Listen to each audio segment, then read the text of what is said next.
Can you put it in context of the way people have been describing the policy response to the pandemic, the lockdowns, and really the collapse of consumer spending? It was down 33%, but that's a measure of GDP.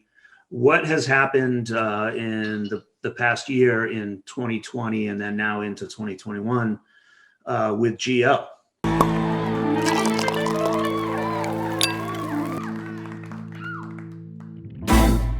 So the supply chain, which is part of GO, has also collapsed, obviously, but it's what's really surprising is it has not collapsed as much as consumer spending. So the consumer spending part, where they closed the restaurants and they closed the department stores, and a lot of that went on for 3 months was somewhat artificial. But the supply chain is held up actually better than consumer spending. And so that gave me hope that the economy, because I should say that gross output and the supply chain is a very good leading indicator telling you what's really happening.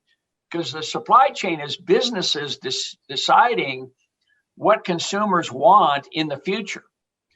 And the fact that they did not collapse as much as consumer spending was actually positive. So it justified the stock market recovery, because the stock market is a leading indicator. And so the V-shaped recovery made a lot of sense to me and was not artificial. It was not fake.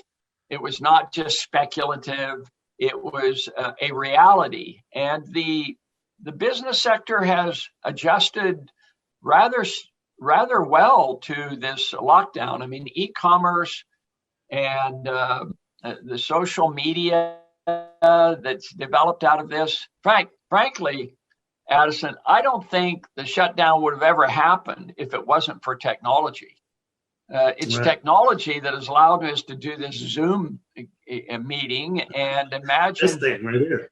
And would students have been sent home if they were just going to go home and that's it? No, it's because we could do online learning. Now, it's an ersatz. It's not a very good substitute for the real thing, but we've adjusted. I'm teaching online right now. I'm teaching a class called Libertarian CEOs, and I have 25 students, and they're all in different parts of some of them not even in locally. And we're surviving. I'm hoping it won't be permanent, but it is amazing what we've been able to do and adjust. One of the Keynesian tenets that the Fed follows right now, and the Treasury, we have Janet Yellen and Jerome Powell, who are Keynesians at best, is that if there's a collapse in GDP, if there's a collapse in consumer spending, that the government has to step in and pick up that spending. And that's the justification that we get for bailouts. That's the justification we get for stimulus packages. And it's the justification for the Treasury sending checks directly to individuals. If gross output showed that businesses remain competent and expect, like, once the economy starts opening, we put the pandemic in the rearview mirror. What do you make of all of the, let's just call it stimulus spending for ease, and the compilation of trillions of dollars of debt?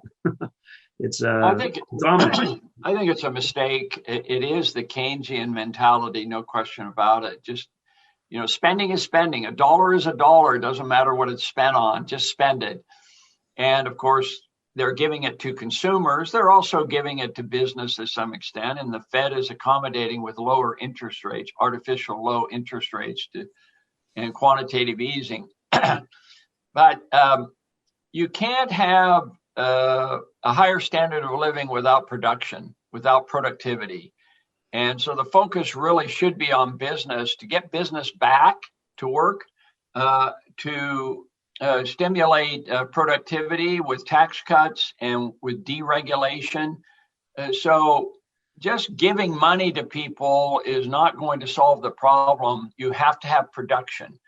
And so that's a key key measure that I look at, and the supply chain needs that stimulus. We also need to move away from the Trump era of protectionism, because globalization is really beneficial to everybody. As Ben Franklin said, trade never hurt anybody. And on a general basis, we need to depend on lower cost production that we get with our iPhones and so on. If the iPhone was made in the United States alone, it would cost $3,000 per iPhone. And because we have it produced in China and 30 other countries, we're able to achieve success. So that's what I would like to see, an encouragement. So I think one of the disappointments in the November election was that Trump was not reelected, not because Trump was particularly a eloquent diplomat. He certainly was anything but that. I think it's really tragic how he has destroyed his policies, because his policies were really overall pretty good, except for the protectionist measures. Would have liked to have seen that continue, and I don't think we're going to see that under the Democrats.